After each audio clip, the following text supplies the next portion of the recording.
Hello welcome नमस्कार। तो finally आप सभी का इंतजार हुआ खत्म और लेकर आ गए हैं एक और power booster series CDS bulletin की आप लोगों के सामने, जिसमें हमने इस बार पहल शुरू की है। इस बार सीडीएस के एग्जाम को क्रैक करने की। क्या आप भी तैयारी कर रहे हैं सीडीएस एग्जाम की? तो यस, ये वीडियो आप सभी के लिए होने वाला है काफी ज्यादा बेनिफिशियल, क्योंकि हमने स्टार्ट किया है आप लोगों की स्पेशल डिमांड पर सीडीएस के पिछले 10 साल के कंप्लीट पेपर एनालिसिस, और ये आपको मिलने वाले हैं 1000 क्वेश्चंस के कलेक्शन के साथ, जो कि डेली बेसिस पर 10 मिनट्स के इन्हीं सीडीएस बुलेटिन्स के थ्रू आपको मिलेंगे। और डेली बेसिस पर आपको 5 क्वेश्चंस डिलीवर किए जाएंगे। चाहते तो 3 घंटे 4 घंटे 5 घंटे में आपको एक पूरा पेपर डिलीवर कर सकते थे, लेकिन उसके लिए फिर आपको भी 3-4 घंटे की सिटिंग देनी पड़ती, और इतना टाइम अभी आपके पास नहीं है, क्योंकि आपको सिलेबस को भी कंप्लीट करना है। सो दैट हम लोगों ने ये चीज आप लोगों के लिए स्टार्ट की है, ताकि डेली बेसिस पर आप 10 मिनट निकालें और एग्जाम के पैटर्न से रूबरू हो। किस तरीके के पिछले 10 साल से यूपीएससी एग्जाम में क्वेश्चंस आपसे पूछ रहा है, और उसी पैटर्न में आगे बढ़ते हुए आप अपनी तैयारी को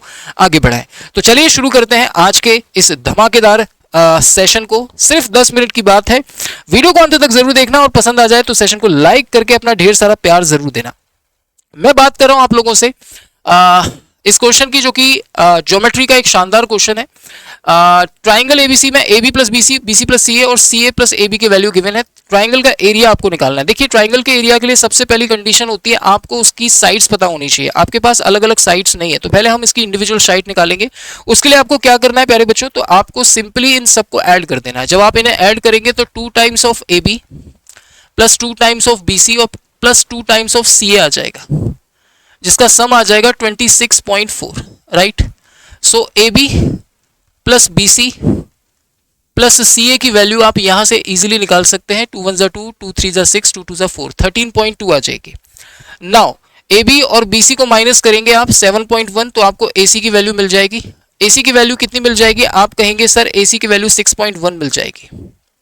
ऐसे ही फिर आप आगे निकालेंगे बीसी की वैल्यू। तो बीसी की वैल्यू को निकालने के लिए ए बी की वैल्यू निकाल लेते हैं। पहले ए बी की वैल्यू अगर निकालनी है आपको, तो आप क्या करेंगे? BC प्लस सी ए को माइनस कर देंगे। BC प्लस सी ए यानी कि 12.1 को आप 13.2 में से माइनस कर देंगे, तो 1.1 आपको AB की वैल्यू मिल जाएगी। और सिमिलरली आप BC की वैल्यू भी निकाल सकते हैं AB प्लस सी ए को माइनस करके। AB प्लस सी ए कितना है? आप कहेंगे sir AB plus C A की वैल्यू 7.2 है। अगर इसे माइनस कर देंगे तो ये आ जाएगा 6.0 यानी कि 6, राइट।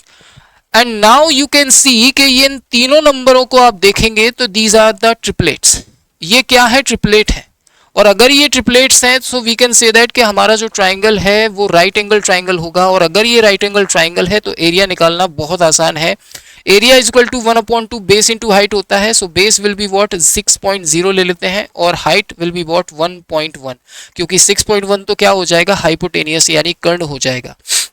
नाउ 2 से कैंसिल आउट कर देंगे 3 टाइम्स, और 1.1 इंटू 3 करेंगे, so answer will be 3.2 centimetre square. और यही इस क्वेश्चन का आंसर हो जाएगा, डी फॉर दिल्ली, बड़े प्यार से।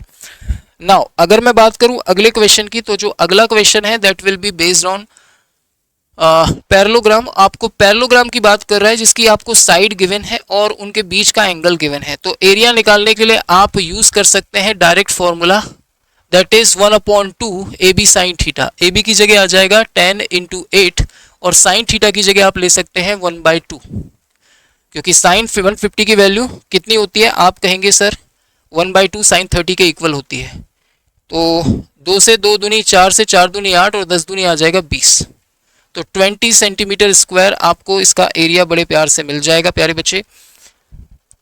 1/2 ए बी साइन थीटा लगाया हमने फॉर्मूला, और इजीली हमारा आंसर आ गया। नेक्स्ट क्वेश्चन अगेन आपका ज्योमेट्री से। आप देख सकते हैं ज्योमेट्री से कितने क्वेश्चंस आपके एग्जाम में बनते हैं, और यही रीजन है कि इन सीडीएस बुलेटिन्स के थ्रू आपको बताया जा सके कि पेपर में कौन से टॉपिक का कितना वेटेज है और पैटर्न क्या है, और उसी तरीके से हम लोग तैयारी करें। और इन सारे क्वेश्चंस का कलेक्शन, इन सारी चीज़ों को हम लोग अपनी रेगुलर प्रैक्टिस क्लासेस में और कॉन्सेप्ट क्लासेस में भी लेकर आते हैं, ताकि आप लोगों को एग्जाम के लेटेस्ट पैटर्न से रूबरू कराते हुए आपको प्रिपेयर कर सकें, ताकि एग्जाम में जब ये क्वेश्चंस आए तो आप उनका आसानी से शिकार कर सको। और सबसे ज़रूरी चीज़ ये भी है कि आपको जब पता होगा कि ज्योमेट्री से इतने ज़्यादा क्वेश्चंस आते हैं, ज्योमेट्री का इतना ज़्यादा वेटेज है, तो आप ज्योमेट्री को ज़्यादा सीरियसली लेंगे और उसको ज़्यादा अच्छे से पढ़ेंगे, राइट। और मैं भी इसे बहुत अच्छे तरीके से आपको इस बार भी डिलीवर करने वाला हूँ हमारी रेगुलर क्लासेस में। Okay, now move on to next question. जो अगला वाला क्वेश्चन है हमारा प्यारे बच्चों, ये भी बहुत आसान है और यहाँ पर आपको एक ट्राइंगल दिया है और ए और सी उसके बाइसेक्टर दिए हैं और बाइसेक्टर पर बना एंगल आपको गिवन है। तो एज वी नो दैट के एंगल बाइसेक्टर्स के इंटरसेक्ट होने से जो एंगल बनता है that is always in centre. B और सी के या ए और सी के ले लेते हैं, तो मैं एक काम करता हूं, इसको ए लेता हूं, इसको ए ले लेते हैं, इसको सी ले लेते हैं, इसको बी ले लेते हैं, राइट। अब ओके, तो ये एंगल बाइसेक्टर हैं ए और सी के जो कि इस पॉइंट पर मिल रहे हैं और यहां जो एंगल बन रहा है दैट इज 130। तो ये वाला एंगल क्या होगा? तो आपको याद रखना है 90 प्लस a/2 होता है ये। So this angle let suppose theta, तो थीटा की जो वैल्यू होगी, इसकी वैल्यू क्या होगी? आप कहेंगे सर इसकी जो वैल्यू होगी, इसकी वैल्यू जो होगी 130, वो क्या होगी? वो होगी 90 प्लस एंगल b/2 या थीटा/2। तो यहां से आप एंगल b की वैल्यू निकाल सकते हैं, that is 130 minus 90 that is 40, 40 का 2 टाइम्स करेंगे 80 आ जाएगा। यानी ये वाला जो एंगल होगा वो क्या आ जाएगा बच्चों? वो आ जाएगा 80 डिग्री। और यही अगर एक्सटीरियर एंगल बाइसेक्टर होता, बाह्य कोण समद्विभाजक होता, तो 90 माइनस a/2 आ जाता। साथ साथ में मैं आपको ये भी चीज बता रहा हूं। अगला क्वेश्चन काफी इंटरेस्टिंग क्वेश्चन है और ट्रस्ट मी बेटा, इस क्वेश्चन को बनाने में बच्चों को काफी ज्यादा प्रॉब्लम हुई थी। तो करना कुछ भी नहीं था, बहुत आसान सा क्वेश्चन था। आपको बोला था कि m का स्क्वायर n के मान के बराबर है, यानी जो n है वो m के स्क्वायर के इक्वल है या प्रोपोर्शनल है, ऐसा बोल सकते हैं। आपसे बोला गया है कि m प्लस n की मिनिमम वैल्यू क्या होगी। आपको m प्लस n की मिनिमम वैल्यू कैलकुलेट करनी थी, मिनिमम वैल्यू कैलकुलेट करनी है। अब मिनिमम वैल्यू अगर आपको कैलकुलेट करनी है तो इसकी कितनी वैल्यू मिनिमम हो सकती है? तो लेट सपोज हम m और n की अलग अलग वैल्यूज को यहाँ पर लेते हैं और फिर m प्लस n की वैल्यू को यहाँ पर निकालते हैं, राइट। तो अगर मैं m को ले लूँ 1 और n को ले लूँ -1, सो m प्लस n की टोटल वैल्यू क्या आ जाएगी? आप कहेंगे 0 आ जाएगी। क्या 0 से और कम आ सकती है? डेफिनेटली आ सकती है। अगर मैं m को ले लूँ 1/2 और n को मैं ले लूं 1/4 या -1/4, या फिर एक काम करो, इसे -1/2 लो और इसे +1/4 लो, तो उस केस में अगर आप देखेंगे तो 1/2 1/4 कितना हो जाएगा? आप कहेंगे 1/4 - 2 दैट इज 1/2, यानी 0.25 हो जाएगी, 0.25 हो जाएगी, राइट। आप कहेंगे जी सर 0.25 हो सकती है,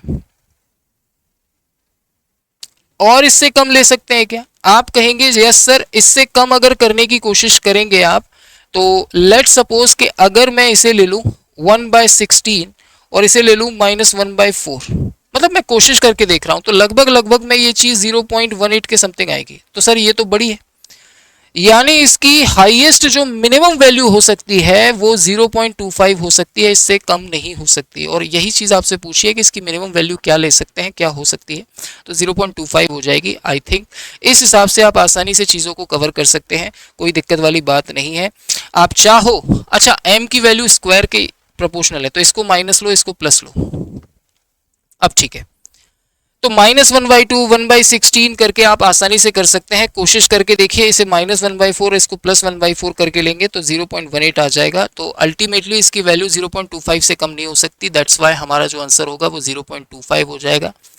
अल्टीमेटली आपको वैल्यू को सब्स्टिट्यूट करके ही देखना पड़ेगा कि किस तरीके से वैल्यू काम कर रही है और किस तरीके से आप आंसर इसका इजीली निकाल सकते हैं। नेक्स्ट क्वेश्चन की बात करते हैं। आपको बोला है सारी 3 डिजिट की नंबर्स का सम आपको बताना है जो 50 से डिवाइड करने पर 5 रिमाइंडर दें। देखो 50 से डिवाइड करने की बात हो रही है, तो 50 से डिवाइड करने पर 5 रिमाइंडर कब बच सकता है? तो 50 का डबल करो 100, यानी 105 हो जाएगा। 55 नहीं ले सकते क्योंकि 3 डिजिट का नहीं है। फर्स्ट नंबर जो 50 से डिवाइड करने पर आपको 5 रिमाइंडर देगा दैट विल बी 105। उसके बाद कितना होगा? 155 होगा एंड सो ऑन। अच्छा लास्ट कितना होगा? लास्ट होगा 955, क्योंकि इसके बाद जो मिलेगा वो 4 डिजिट में चला जाएगा, राइट। अब आपको इसका सम फाइंड आउट करना है। अब आप इसका सम कैसे निकालेंगे? तो सबसे पहले आपको क्या करना होगा? सम निकालने का बेस्ट तरीका क्या है? Sir average into number of terms कर दीजिए। Average into number of terms कर दीजिए। ओके, नंबर ऑफ टर्म्स क्या होंगी, तो नंबर ऑफ टर्म्स निकालने के लिए आप क्या कीजिए, 955 माइनस 155 कीजिए, और डिफरेंस कितना है, डिफरेंस है सर 50 का, तो 50 से डिवाइड कर दीजिए। 955 माइनस 155 हो जाएगा आपका 800, और 800 में अगर 50 से डिवाइड करेंगे, 105 है, सॉरी 155 नहीं 105 है। तो अगर मैं 105 मैं 955 में से 105 को माइनस करूं तो 905 से डिवाइड करेंगे तो नंबर ऑफ टर्म्स आ जाएंगे 80। टोटल नंबर ऑफ टर्म्स आ गई हमारे पास 80। तो यहां तो आ जाएगा आपका 18 इंटू एवरेज क्या होगा, तो नंबर्स के बीच में डिफरेंस सेम है, तो एवरेज क्या होगा, मिडिल टर्म या फिर फर्स्ट एंड लास्ट का हाफ, तो फर्स्ट एंड लास्ट का हाफ कर दीजिए, 955 प्लस 105 अपॉन 2 कर दीजिए। नाउ 2 से अगर मैं इसे डिवाइड कर दूं तो ये आ जाएगा 9 इंटू 955 इंटू 105 कर लीजिए, तो 955 इंटू 105 960 प्लस 100 1060 हो जाएगा। आप कहेंगे जी सर क्योंकि 900 प्लस 100 हो जाएगा 1000, इंटू कर लीजिए 954 हो जाएगा, यानी 9540 आपका आंसर आने वाला है। आंसर जो आने वाला है वो 9540 आने वाला है, और यही इस क्वेश्चन का आंसर हो जाएगा। तो इस तरह से हमने 5 क्वेश्चन बैक टू बैक और देखे आप लोगों के लिए, और इन सारे की सारे क्वेश्चंस में आप एक चीज ऑब्जर्व करिए कि लेवल क्या है और चीजें किस तरीके से रिलेट कर रहा है। तो एग्जामिनर जब चीजें आपके सामने इस तरीके से रखता है तो उन्हें बनाने के लिए आपको परेशान नहीं होना होता। मैं सारे के सारे 100 के 100 क्वेश्चंस आपको लास्ट इनटेक के करवाऊंगा, और जैसे ही ये कंप्लीट होगा इसके बाद 2024 के सेकंड इनटेक को उठाएंगे, फिर फर्स्ट इनटेक को उठाएंगे, और इस तरह से हम बैक में चलते चले जाएंगे। आई होप ये वीडियो आपको पसंद आया होगा, और इन सारी चीज़ों को हम अपनी रेगुलर क्लासेस में भी ले रहे हैं प्यारे बच्चों। और रेगुलर क्लासेस में हमारी जो क्लासेस की टाइमिंग रहती है वो सुबह 9 बजे यूट्यूब पर रहती है कॉन्सेप्ट क्लास, और 2 बजे हम लोग करते हैं प्रैक्टिस, जो कि आपको मिलती है हमारे इस एप्लीकेशन पर, वो भी पोल रैंकिंग लीडरबोर्ड के साथ, नेगेटिव मार्किंग के साथ। और इन सारे क्वेश्चंस को हम लोग वहां पर भी अपने टॉपिक वाइज सेशन में कंप्लीट करते हैं और चीज़ों को कवर करते हैं। साथ ही साथ हर एक क्लास के नोट्स आपको इस नोट्स बैच में मिलते हैं, और पीडीएफ भी यहीं पर मिलते हैं। मॉक टेस्ट और एक्स्ट्रा क्वेश्चंस की प्रैक्टिस के लिए आपको गुरु मंत्र यानी कि PYQs के साथ विद सॉल्यूशन कुछ एक्स्ट्रा मॉक टेस्ट भी दिए जाते हैं। तो इतना सब कुछ हम आपको दे ही सी रहे हैं ताकि आप लोग अपने एग्जाम को अच्छे से क्रैक कर पाएं और इन चीज़ों पर गौर कर पाएं। बाकी हेल्पलाइन पर आप कॉल कर सकते हैं। आई होप ये वीडियो आप लोगों के बेनिफिशियल रहा होगा। वीडियो पसंद आए तो लाइक ज़रूर करना, अपने दोस्तों तक शेयर ज़रूर करना, और एक प्यारा सा कमेंट ज़रूर करना। मैं मिलूंगा आपसे नेक्स्ट वीडियो में ऐसे ही एक और बुलेटिन के साथ। Till then bye bye, take care, love you all, Jai Hind, जय भारत, वंदे मातरम।